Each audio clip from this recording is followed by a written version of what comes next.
तो दोस्तों आज का हमारा जो सफ़र होने वाला है मुंबई से खाटू श्याम के लिए होने वाला है। तो अगर आप लोग भी खाटू श्याम जाने वाले हैं तो मेरे इस वीडियो को लास्ट तक देखिए।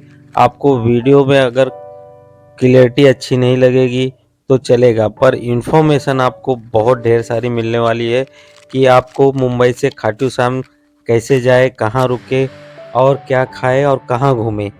तो मेरे इस वीडियो में आपको नॉलेज और इन्फॉर्मेशन बहुत सारी मिलेगी। हाँ, वीडियो की जो अच्छे-अच्छे जो व्यूज़ रहते हैं वो थोड़े कम देखने मिलेंगे, पर नॉलेज आपको भरपूर मिलने वाला है। तो हमारा सफ़र शुरू होता है मुंबई के सीएसएमटी रेलवे स्टेशन से, जो कि मुंबई में पड़ता है। और हमारी ट्रेन जो थी 6:30 बजे के आसपास की हमारी शाम की ट्रेन थी, जो मुंबई सेंट्रल से छूटती है। और हमारा जो जर्नी था मेरे दोस्त के साथ था और हम दोनों ही ट्रैवल कर रहे थे। जो मुंबई सेंट्रल से 6:30 बजे हमारी ट्रेन छूटने वाली थी। स्लीपर क्लास का हमारा कोच था, जिसका फेयर हमें पड़ा था 700 रुपये पर पर्सन, जो कि मुंबई से जयपुर तक की हमारी ट्रेन थी। हमारा डिसाइड हुआ था पहले खाटू श्याम यानी रिंगस स्टेशन उतरने का, क्योंकि रिंगस स्टेशन से खाटू श्याम की दूरी कुछ 20 किलोमीटर के आसपास पड़ती है, पर हमने तय किया कि हमें जयपुर होके जाना है। तो हम मुंबई से निकल पड़ते हैं जयपुर के लिए। रात को हमने हमारे घर से फूड लेके गया था, वो खाया। उसके बाद में सो गए। सुबह उठे और बहुत ठंडी लग रही थी, क्योंकि ये जनवरी का महीना था और जनवरी के महीना में हम खाटू श्याम के लिए जा रहे थे। बहुत ही ठंडा लग रहा था और नज़ारे भी बहुत अच्छे-अच्छे देखने मिल रहे थे। मुंबई से खाटू श्याम की जो दूरी है कुल 12 घंटे की जर्नी है और 12 घंटे की जर्नी में 700 रुपये का फेयर है। तो हम निकल पड़ते हैं और रास्ते में बहुत सारे स्टेशन पड़ते हैं जहाँ पे खाने पीने के एक से एक फूड्स मिलते हैं। अगर आप खाना नहीं साथ में लेके जाते हैं तो ट्रेन के अंदर पेंट्री आपको मिल जाती है। पेंट्री के अंदर आप खाना मंगा के खाना खा सकते हैं।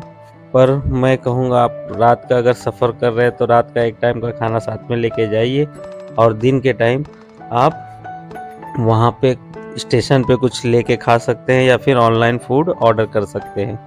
ये ट्रेन हम का जो टाइमिंग था, हमें वो 2 बजे दोपहर में नेक्स्ट डे छोड़ने वाली थी जयपुर रेलवे स्टेशन पे।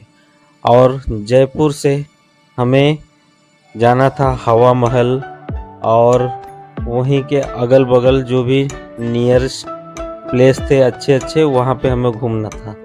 तो इसके लिए हमने जयपुर का सिलेक्शन किया। हम यहाँ से जब निकले तो जयपुर रेलवे स्टेशन पे उतरे। वहाँ पे उतरने के बाद हमें बहुत सारे ऑटो वाले लोग बोलने लगे कि हवा महल आपको छोड़ देंगे, 500 रुपये लेंगे, 600 रुपये लेंगे और भी अगल बगल सब घुमाएंगे आपको। पर हमने उन्हें स्किप किया और उसके बाद वहीं से इस रेलवे स्टेशन से बगल में ही मेट्रो चलता है, जो कि 15 रुपये में हवा महल के एकदम सामने हमें ड्रॉप करता है। इसी की वजह से हम वहाँ के मेट्रो में भी घूम लिए और मात्र 15 रुपये में। उसके बाद में हम हवा महल घूमे। हवा महल के बाद में हम थोड़ा और भी अगल बगल के जो प्लेसेस थे वो भी कवर किए। वो सब कवर करने के बाद वहाँ से फिर हम चले गए बस अड्डे पे, जो कि वहाँ से ज़्यादा दूरी पे नहीं था। पर हम बस अड्डे पे गए, हमें लगी थी भूख, तो हम वहाँ पे एक होटल पे बैठे और खाना खाए, जिसका हमें 300 रुपया 2 लोगों का खाने का चार्ज हुआ। और खाना खाने के बाद हम गए बस अड्डे पे, जहाँ पे बस के लिए बहुत ही लंबी लाइन थी और उसका फेयर भी ज़्यादा नहीं था। बस का फेयर 100 रुपया था, 102 रुपया। और फिर हम लेकिन बस के लिए बहुत लंबी लाइन थी, इसके वजह से हम वो सरकारी बस छोड़ दिए, सरकारी बस नहीं लिए। हम बाहर आए, बाहर आके वहाँ से प्राइवेट बस थी जिसका भी चार्ज 120 रुपया पर पर्सन था। तो हमने बाहर आके फटाक से बस पकड़ा और बस भी 5 से 10 मिनट के बाद चालू हो गई। जो बस वहाँ से हमें 1 से 1.5 घंटे पे रिंगस स्टेशन के पास छोड़ दिया। रिंगस स्टेशन से हमें फिर वहाँ से जो वहाँ की शेयरिंग चलती है, जीप टाइप में रहती है, वो जीप हमने लिया। जीप हमें 50 रुपये पर पर्सन लेके तोरण द्वार के पास हमें उतार दी। तोरण द्वार पे उतरने के बाद हमने वहाँ पे एक होटल लिया। होटल का जो किराया था 500 रुपये 12 घंटे का था और नॉर्मल होटल था।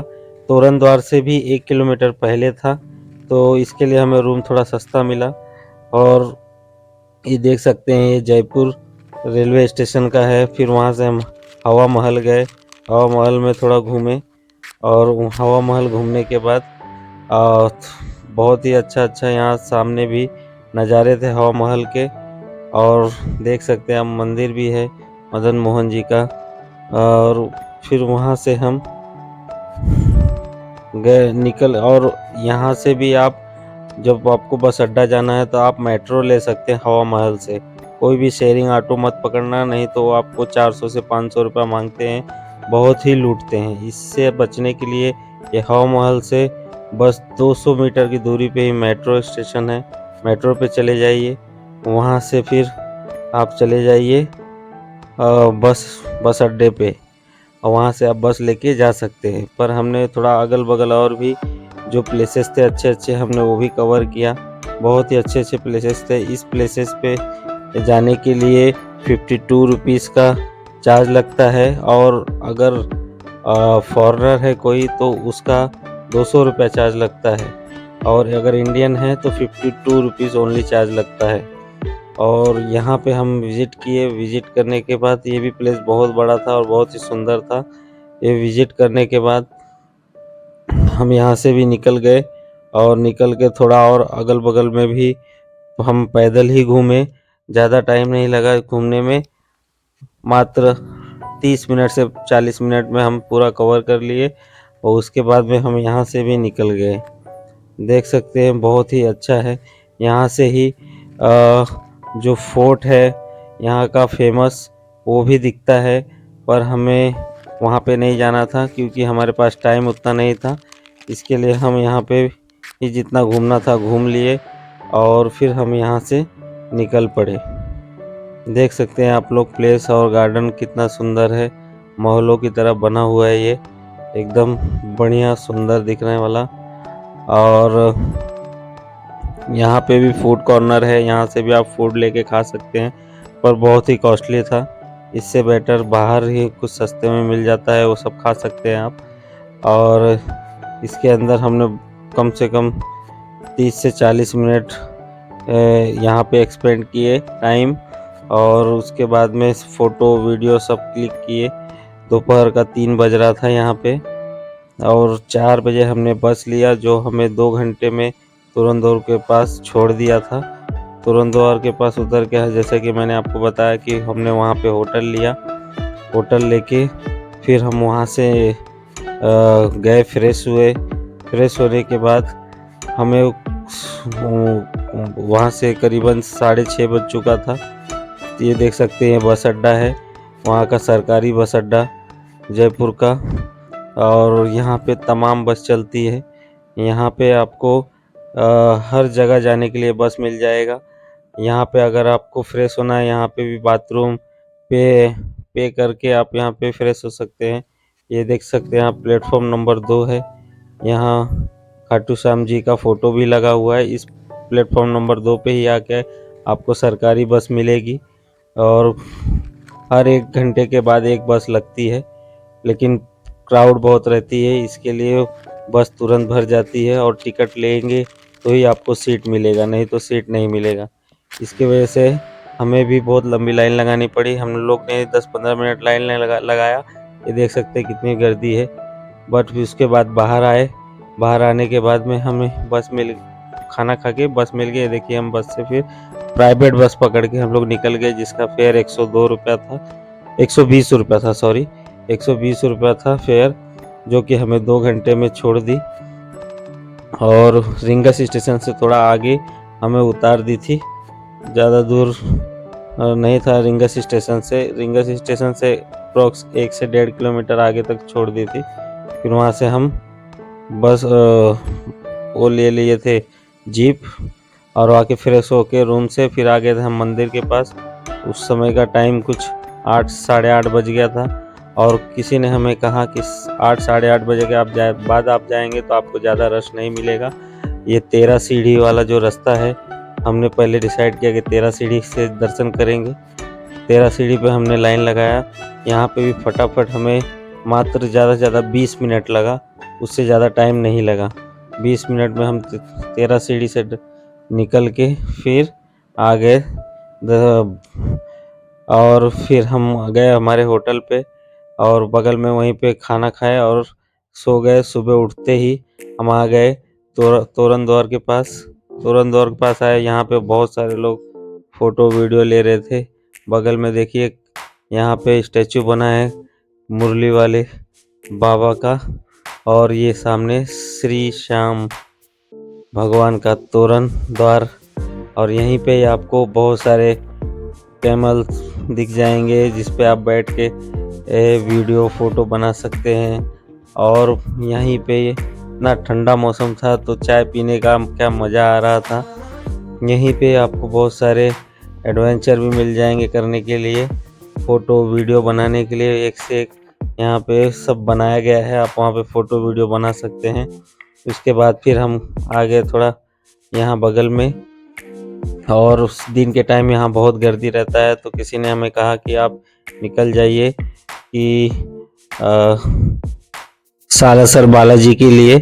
तो हम यहाँ से सालासर बालाजी चले गए थे। उसका वीडियो मैं सेकेंड पार्ट में डाल दूंगा। बस अड्डा जो है ये देख सकते हैं, जहाँ बस उतारती है उसी के सामने ही सालासर बालाजी जाने के लिए शेयरिंग जीप मिल जाती है, जो कि पर पर्सन 300 रुपये लेती है जाने का, और रिटर्न आपको छोड़ देगी वापस लाके।